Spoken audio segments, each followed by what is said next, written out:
Hi friends, welcome to Madras விருந்து. இன்றைக்கி நம்ம 2 உருளைக்கிழங்கு வச்சு ரொம்பவே டேஸ்டியான மொறுமொறுன்னு ஸ்நாக்ஸ் தான் செய்ய போகிறோம். சாப்பிட்றதுக்கு பார்த்திங்கன்னா இது உருளைக்கிழங்கு சிப்ஸ் மாதிரி தான் இருக்கும். ஃப்ளேவரும் வந்து உருளைக்கிழங்கு வாசமாக தான் இருக்கும்.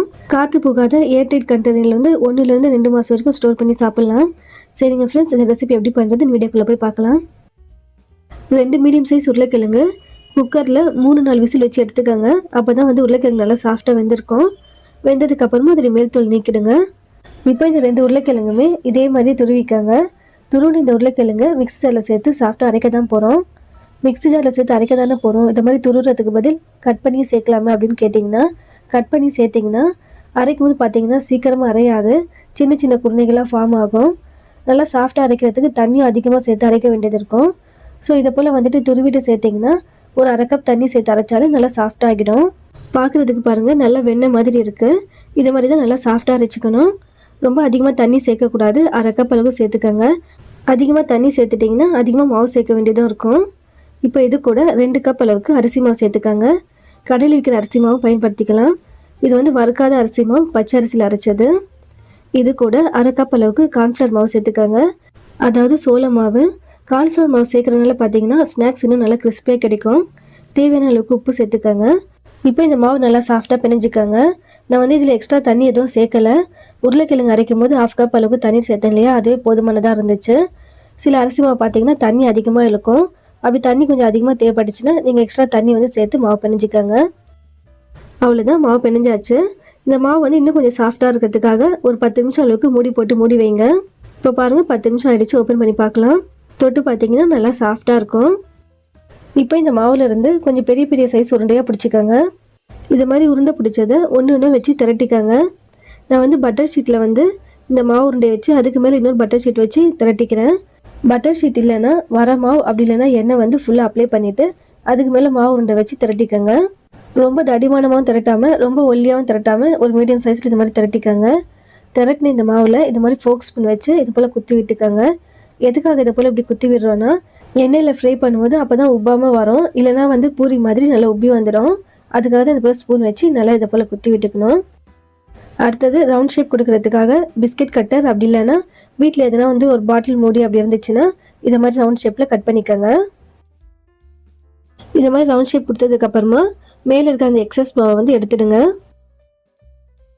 அவ்வளோதான், நம்மளுக்கு வந்து ரவுண்ட் ஷேப்பில் அழகாக கிடச்சிருச்சு. இதே மாதிரி தான் எல்லா மாவுலேயுமே செஞ்சுக்கணும். ஒன்று எடுத்து காமிக்கிறேன் பாருங்கள். இப்போ பாருங்கள், நான் எல்லா மாவுலேயும் செஞ்சுட்டேன். ஒன்றுக்கு ஒன்று ஒட்டாமல் இருக்கிறதுக்காக நான் மேலே வந்து வரமாவு தூவி விட்டுருக்கேன். இப்போ இது எல்லாமே ஃப்ரை பண்ணிக்கலாம். எண்ணெய் சூடானதும் இது மாதிரி ஒன்று உள்ளே சேர்த்து ஃப்ரை பண்ணிக்கோங்க. ஸ்டவ் வந்து மீடியம் ஃப்ளேமில் வச்சு தான் ஃப்ரை பண்ணணும். லோ ஃப்ளேமில் வச்சு ஃப்ரை பண்ணிங்கன்னா ரொம்ப கருக்கு முறுக்குன்னு ஆகிடும். இதே நீங்கள் ஹை ஃப்ளேமில் வச்சு ஃப்ரை பண்ணிங்கன்னா மேலே வந்து சீக்கிரமாக கருகுன மாதிரி ஆகிடும், கலர் மாறிடும், உள்ளே வந்து அந்தளவுக்கு கிறிஸ்பியாகவே இருக்காது. ஸோ கண்டிப்பாக ஸ்டவ் வந்து மீடியம் ஃப்ளேமில் வச்சு தான் ஃப்ரை பண்ணணும். ஃப்ரை பண்ணும்போது பார்த்தீங்கன்னா வாசம் நல்லா கமகமன்னு இருக்குது. உருளைக்கிழங்கு சிப்ஸ் தான் ஃப்ரை பண்ணுவோம் இல்லையா, சேம் அதே மாதிரி தான் நல்லா வாசமாக இருக்குது. சாப்பிட்றதுக்கும் அச்செல்லாம் உருளைக்கிழங்கு சிப்ஸ் மாதிரி தான் இருக்கும். கண்டிப்பாக ட்ரை பண்ணி பாருங்கள்.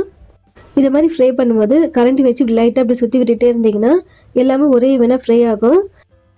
கடாயில் ஃப்ரை பண்ணுற பதில் இது மாதிரி கொஞ்சம் ஃப்ளாட்டான பேனில் ஃப்ரை பண்ணிங்கன்னா ஒரே டைமில் நிறைய குவான்டிட்டி ஃப்ரை பண்ணி எடுக்க முடியும். ஃப்ரை பண்ணுறதுக்கும் வந்து கொஞ்சம் ஈஸியாக இருக்கும். இப்போ பாருங்கள், இந்த அளவுக்கு ஃப்ரை ஆனதும் எடுத்துடலாம். ஏன்னா சூடு ஆறும்போது பார்த்திங்கன்னா இன்னும் கொஞ்சம் கலர் மாறும். நல்லா கிறிஸ்பியாக ஆகிடுச்சு. பார்க்குறதுக்கு பார்த்திங்கன்னா மினி தட்டை மாதிரி இருக்கும். சாப்பிட்டு பார்த்திங்கன்னா உருளைக்கிழங்கு சிப்ஸ் மாதிரி இருக்கும். இப்போ பாருங்கள், எல்லாமே ஃப்ரை பண்ணியாச்சு. எண்ணெயிலேருந்து எடுக்கும் போதும் கொஞ்சம் சூடானதுக்கப்புறமா பாருங்கள் நல்லா பொன்னிறமாக கலர் மாதிரி இருக்குது. உருளைக்கிழங்கு சிப்ஸ் சாப்பிட்றதுக்கு நல்லா முறுமுறுன்னு மேலே வந்து கொஞ்சம் காரம் சாரமாக இருக்கும் இல்லையா, சேம் அதே மாதிரி ப்ராசஸ் தான். ஒரு பவுலில் 1 டேபிள் ஸ்பூன் அளவுக்கு மிளகாய் பொடி எடுத்துக்கோங்க. அது கூட 1/4 ஸ்பூன் அளவுக்கு உப்பு சேர்த்து மிக்ஸ் பண்ணிக்கோங்க. இப்போ இந்த மிளகாய் பொடியை நம்ம ஃப்ரை பண்ணி வச்சுருக்க சிப்ஸ் மேலே எல்லா இடத்துலையும் படுற மாதிரி தூவி விட்டுக்கோங்க. நான் இந்த சிப்ஸ் மேலே ஜஸ்ட்டு மிளகாய் பொடியும் உப்பு மட்டும் தான் சேர்த்துருக்கேன். இதே வந்து இந்த மசாலா வந்து உங்களுக்கு நல்லா கொஞ்சம் ஃப்ளேவராக வேணும்னா இது கூடவே வந்து 1/2 ஸ்பூன் அளவுக்கு சாட் மசாலா, சீரக பொடி, அப்படி இல்லைன்னா கருவேப்பிலை வந்து ஃப்ரை பண்ணிவிட்டு தூள் பண்ணியும் சேர்க்கலாம். உங்களுக்கு வந்து ஃப்ளேவர் வந்து மேலே டேஸ்ட் எப்படி வேணுமோ அது மாதிரி சேர்த்துக்கோங்க. ஒரு சிப்ஸ் எடுத்து உடச்சி காமிக்கிறேன் பாருங்கள், எந்த அளவுக்கு நல்லா கிறிஸ்பியாக வந்திருக்குன்னு. முறுக்குன்னா எப்படி ஸ்டோர் பண்ணுவோமோ சேம் அதே மாதிரி தான் 1லேருந்து 2 மாதம் வரைக்கும் நல்லா டைட்டான ஏர் கண்டெய்னர் பாக்ஸில் வந்து ஸ்டோர் பண்ணிட்டீங்கன்னா அந்த கிறிஸ்பினஸ் வந்து குறையாமல் இருக்கும். புதுசாக இது மாதிரி ஸ்நாக்ஸ் வந்து ட்ரை பண்ணி பாருங்கள். எல்லோரும் ரொம்ப விரும்பி சாப்பிடுவாங்க. நம்ம வீட்டு குட்டீஸ்க்குனா கொடுக்குறதா இருந்தால் காரம் மட்டும் கொஞ்சம் கம்மி பண்ணிக்கோங்க. சரிங்க ஃப்ரெண்ட்ஸ், இந்த ரெசிபியில் உங்களுக்கு ஏதாவது டவுட்ஸ்னால் கமெண்ட்ஸில் கேளுங்க. எப்போவுமே சொல்கிற மாதிரி தான், உங்களுக்கு இந்த ரெசிபி பிடிச்சிருந்துச்சின்னா வீட்டில் ட்ரை பண்ணி பாருங்கள். ட்ரை பண்ணி பார்த்துட்டு எப்படி இருக்குன்னு என் கூட கமெண்ட்டில் ஷேர் பண்ணிக்காங்க. ஃப்ரெண்ட்ஸ், ஃபேமிலி, ரிலேட்டிவ்ஸ் வேறு யாருக்காவது இந்த ரெசிபி தேவைப்பட்டாலும் இந்த வீடியோ ஷேர் பண்ணி விடுங்க. மறக்காமல் நம்ம மெட்ராஸ் விருந்து சேனலுக்கும் சப்ஸ்கிரைப் பண்ணிக்கோங்க. தேங்க்யூ.